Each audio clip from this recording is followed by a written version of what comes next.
दो गुप्त नवरात्र होते हैं। थोड़ा ध्यान देंगे।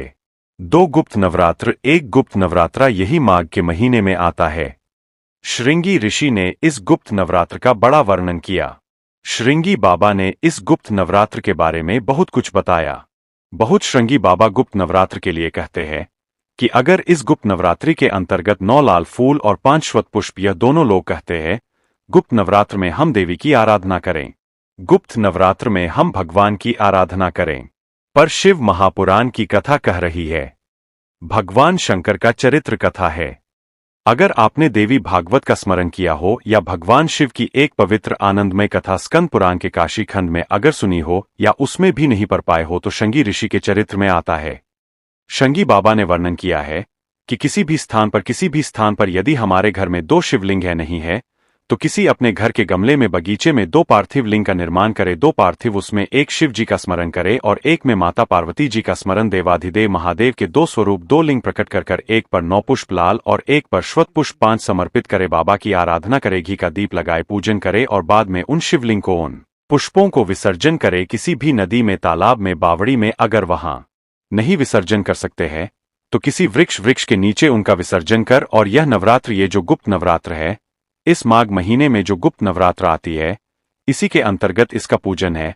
एक बार हमने पहले वर्णन किया था, जिसके यहाँ संतान नहीं होती उसके लिए भी पहले इस माघ महीने में जो गुप्त नवरात्र आते हैं उसका स्मरण कराया था। कैलाशी अविनाशी है। शिव तत्व का आप जिस भाव से आप भगवान को रिझाते हो, भगवान उस भाव से अपने भक्तों के करीब पहुंचता है। नवरात्रि में जितनी शंकर की आराधना कर सकते हो उतनी करो। शंकर की आराधना करने से नवरात्रि में शक्ति का फल बढ़ता है। शक्ति का क्यों गुरुजी? नवरात्रि में शंकर जी की आराधना क्यों करना चाहिए?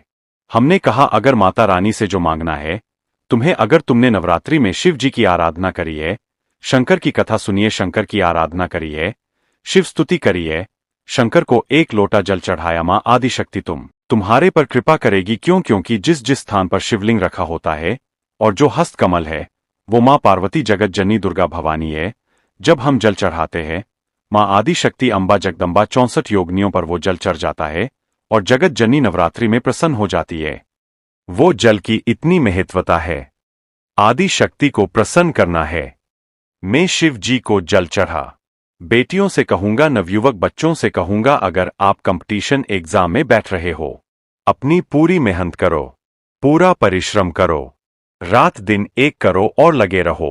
और 9 दिन तक, 9 रात्रि में 9 लाल फूल की 9 पंखुड़ियां या 9 कोई भी चावल लाल कलर में कर कुमकुम में कर अगर मां जगत जननी के मंदिर में नहीं जा सकते, वहां भीड़ रहे, तो शिवलिंग की जो जलाधारी है, जहां पानी गोल घूमता है, इस जलाधारी पर कहीं पर भी नवरात्रि में 9 दिन तक या तो लाल फूल की पंखुड़ी 9 या 9 चावल के दाने लाल कलर कर कुकु में लाल चंदन में उस स्थान पर चढ़ाना प्रारंभ करो। 9 दिन के बाद तुम्हें 15 दिन और निकलेंगे। उसके बाद तुम्हें खुद लगेगा कि तुम्हारी जॉब, तुम्हारी नौकरी तुम्हारा बाबा ने लगाया है। और नवरात्रि में भी अगर आपकी कोई कामना है, आपकी अगर इच्छा है, आपका मन है, तो जगत जननी की आराधना करो। पति और पत्नी में अगर क्लेश है तो जगदम्बा के मंदिर में मक्खन चढ़ाओ, प्रेम बढ़ जाएगा। आज से नवरात्रि प्रारंभ हुए हैं। 9 दिन तक, ये गुप्त नवरात्रि के 9 दिन, अगर आपको ऐसा लगता है कि शिव जी आप बाबा मेरी नहीं सुन रहा, बहुत संघर्ष का जीवन चल रहा है, बहुत परेशानी का जीवन चल रहा है, बहुत कष्ट का जीवन चल रहा है और कोई मंजिल, कोई राह, कोई मार्ग दिख ही नहीं रहा, तुम्हारा कैसा भी दुख है, जो आज से 9 दिन तक का एक नियम ले लो गुप्त नवरात्रि में कि मुझे शिव जी के मंदिर में अशोक सुंदरी वाली जगह पर एक बेलपत्र मां हेमवती माता के नाम से, कौन सी माता? हेमवती मां हेमवती के नाम से एक बलपत्र अशोक सुंदरी वाली जगह पर समर्पित करूंगा। 9 दिन का एक नियम धारण करो और 12 या 15वें दिन आप देखिए, आपका जो दुख है, मेरा बाबा उसको काट कर ही रहे। गुप्त नवरात्रि जो आज से प्रारंभ हुए हैं, हेमवती माता का स्मरण करना, एक बेलपत्र का पूजन करना या एक बेलपत्र के वृक्ष के नीचे आप 9 दिन तक भी अगर मंदिर तक भी नहीं जा सकते, मंदिर में आप बेलपत्र रखने नहीं जा सकते, तो आपके घर के आंगन में, द्वारे पर, बगीचे में, आपके घर के पास अगर कोई बेलपत्र का पौधा है, वृक्ष है, उस बेलपत्र के वृक्ष के सामने एक बेलपत्र का पत्ता रखकर भी अगर आप उस पर जल चढ़ा रहे हैं या पूजन कर रहे हैं हेमवती माता के नाम से, तो उसका फल आपको मिलेगा। और मान लो बेलपत्र का वृक्ष भी नहीं है, हम मंदिर भी नहीं जा सकते, हम कहीं नहीं जा सकते, घर से बाहर कैसे निकले? पानी तेज है, जल वृष्टि हो रही है, बहुत सा पानी है। तो क्या करें? अपने घर में जो शिवलिंग है, तुम्हारे घर में अगर जो शिवलिंग है, तुम्हारे घर में जो शिवलिंग विराजमान है, उसी शिवलिंग के साक्षी में सम्मुख में भी अगर हेमवती माता का नाम लेकर अगर एक बेलपत्र समर्पित करोगे 9 दिवस तक तो उसका फल मिलेगा। जरूर उसका फल मिलेगा। फिर से बोलो, कौन माता हेमवती माता है? जब माता पार्वती जी हिमालय राज के घर में प्रकटी और हिमालयों की कंदरा में बैठकर मां पार्वती जी तप साधना में लीन हुई, जितनी परीक्षा भगवान शंकर ले सकते थे शिव जी ने सारी परीक्षा ली। ब्रह्मदेव परीक्षा लेने आए, भगवान नारायण परीक्षा लेने आए, इंद्रदेव आए, सप्तऋषि आए, सारे साधु संतों को परीक्षा लेने भेजा, पर मां उन परीक्षाओं में पास होती चली गई। तब भगवान शंकर ने दर्शन देकर कहा, पार्वती आज से तुम्हारा नाम हेमवती रहेगा। सुनो पार्वती, तुम्हारे इस नाम की आराधना जो तुम्हारे गुप्त स्वरूप में करेगा उसको मनवांछित फल की प्राप्ति हो जाएगी। और वो फल आज कथा अगर प्रारंभ हुई है और आप लोगों को मौका मिला है तो इस कथा का स्मरण अपने जीवन में जरूर करें। जिस समय पर मां जगत जननी जगदम्बा अम्बा स्वयं दुर्गा भवानी ने देखा कि शंकर भगवान के कंठ में विष पहुंच रहा है, तब मां आदि शक्ति दुर्गा भवानी जगत जननी जगदम्बा औषधि का पिटारा लेकर, स्वयं वेद बनकर, स्वयं डॉक्टर बनकर औषधि का पिटारा लेकर, मेरी मां आदि शक्ति जगदम्बा कात्यायनी स्वयं मां कात्यायनी अपना औषधि का पिटारा लेकर, स्वयं मां जगत जननी डॉक्टर बनकर औषधि का पिटारा लेकर पहुंच गई। शिव जी को तो हलाहल भी था, अंदर उतरना था, पर पार्वती जी ने देखा, कात्यायनी ने देखा, मेरे पति अगर इस विष को नीचे उतार लेंगे तो पूरा ब्रह्मांड जल जाएगा, करूं क्या? मेरी मां आदि शक्ति दुर्गा भवानी जगत जननी दुर्गा मां स्वयं मां देवी एक औषधि का पिटारा लेकर जाती है, शिव के कंठ पर उस औषधि को अपने हस्त को रख लेती है। दुनिया की दृष्टि में लगा कि औषधि को लगाया गया, विष नीचे नहीं उतरा, पर जैसे ही मां जगत जननी ने हाथ का स्पर्श करा, हाथ का स्पर्श करते करते ही जगत जननी उस कंठ में जाकर बैठ गई और विष को नीचे नहीं उतरने दिया, विष को नीचे नहीं उतरने दिया। कई लोगों को देखना बहुत तेज बुखार आ रहा है, बहुत तेज पेट दुख रहा है, बहुत तेज सिर दर्द हो रहा है। प्रैक्टिकल करके देखना शिव पुराण की कथा का, कहीं शिव वाला महाराज झूठ तो नहीं बोल रहा। प्रैक्टिकल करते रहना चाहिए और प्रैक्टिकल जीवन में जरूर करो, और हमने पहले भी कहा प्रैक्टिकल बहुत जरूरी है। शेष सैया की साक्षी में तो कभी इंद्राणी आई नहीं, आज पहली बार इंद्राणी आई है, वो भी सती देवी यहां पहुंची है। क्यों, किस लिए, कैसे आना हुआ? सच्ची देवी ने हाथ जोड़कर कहा, प्रभु मेरे मन का एक संशय है, मेरे मन में बहुत दिनों से एक संशय चला। मैं पृथ्वी पर गई थी, मृत्यु लोक में गई थी और पृथ्वी पर भ्रमण करते करते गांव में पहुंच गई। वहां पर एक ब्राह्मणी से मेरा मिलना हुआ, उसने मुझे निवेदन करा है, बस भगवान से पूछना क्या मेरी किस्मत में औलाद नहीं। भगवान विष्णु ने ब्रह्मा जी को बुलाया, भाग्य देवी को बुलाया, धर्मराज को बुलाया, पूछा बताओ इसके भाग्य में औलाद है कि नहीं। सब ने लेखनी देखी, लेखनी देखकर कह दिया कि इसकी किस्मत में औलाद का सुख नहीं है, संतान का सुख नहीं है। इंद्राणी सची देवी की आंख में से जल बहने लगा, बड़ी आस लेकर तो उसने पूछा था। अब मैं उसको जवाब देने नहीं जाऊंगी, क्योंकि अगर मैं बोलने जाऊंगी कि तेरे घर में औलाद का सुख नहीं है, संतान का सुख नहीं है, तो मुझे पकड़ लेगी, चरण पकड़ लेगी। तुम मुझे औलाद का सुख दीजिए, संतान दीजिए, मुझे वर दीजिए, कुछ भी करो मेरे घर में संतान का सुख प्राप्त हो, उसके लिए कुछ कार्य करिए। मैं नीचे नहीं जाऊंगी। सच्ची देवी नहीं गई, नीचे गई नहीं, इंद्राणी गई नहीं। समय बीते बीते एक दिन वही श्रेष्ठ बालक जो शंकर भगवान का एक नियम लिया था, एक बेलपत्र समर्पित करने का, वो निकल कर जा रहा था। दूसरे गांव से बहुत तेज जलवृष्टि हो रही थी और बहुत तेज जलवृष्टि में उसने सोचा, कहा रुकूं, कहा इतना तेज पानी गिर रहा है, जलवृष्टि हो रही है, जाऊं तो जाऊं कहा। उसी ब्राह्मणी के घर में वो एक बेलपत्र का नियम बनाने वाला वो श्रेष्ठ बालक उस ब्राह्मणी के घर में चले गया। आवाज लगाई, आवाज, महाशय बांधव बांधव, गीला हो रहा हूं, बहुत जलवृष्टि है, द्वार खोलिए, दरवाजा खोलिए। दरवाजा खोला गया, अंदर प्रवेश किया। मुझे प्यास लगी है। पानी क्यों है? भूख लगी। भोजन कर। ब्राह्मणी ने भाव से भोजन भी कराया, पानी भी पिलाया। समय निकला, जाने लगा। ब्राह्मणी की आंख में आंसू था। पूछा, मां आप रो रही हो क्यों? किस लिए? मेरे घर में औलाद नहीं। अरे तो क्यों चिंता करना, क्यों चिंता करना, शिव है ना, शंकर का नाम जपना प्रारंभ करो।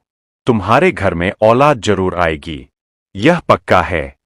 मैं कहता हूं ना, तुम्हारे घर में औलाद जरूर आएगी। तुम क्यों चिंता करती हो?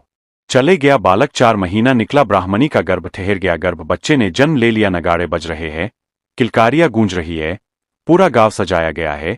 ब्राह्मण के घर में इतने सालों के बाद औलाद हुई है, पूरा गांव सजाया गया, नगाड़े बजे, लड्डू बांटे गए, खूब धूम मची। इंद्राणी के कानों में शब्द गया। इंद्राणी पृथ्वी पर भ्रमण करने फिर आई।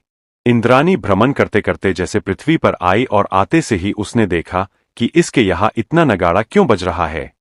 तो कहा, इसके घर में संतान हुई है, पुत्र हुआ है। संतान? हाँ, इंद्राणी बोलती हो ही नहीं सकता कि इसके घर में औलाद हो जाए। इंद्राणी गई वापस इंद्रदेव के पास। महाराज महाराज, इंद्रदेव ने पूछा, क्या हुआ? अपन भगवान विष्णु के यहां गए थे और भगवान विष्णु ने धर्मराज को बुलाया था, भाग्य देवी को बुलाया था, ब्रह्मा जी को बुलाया था और पूछा था क्या औलाद का सुख है। सबने मना करा था। एक बार वापस चलो, फिर वापस गए।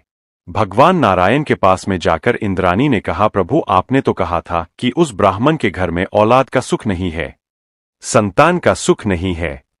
भाग्य देवी ने देखकर कहा था कि औलाद नहीं होगी। धर्मराज ने कहा था इसके घर में औलाद नहीं होगी। धर्मराज ने कहा था इसके घर में औलाद नहीं होगी। ब्रह्मा जी ने लेखनी देखकर कहा था इसके घर में औलाद नहीं होगी। फिर ये औलाद का सुख कहां से आ गया?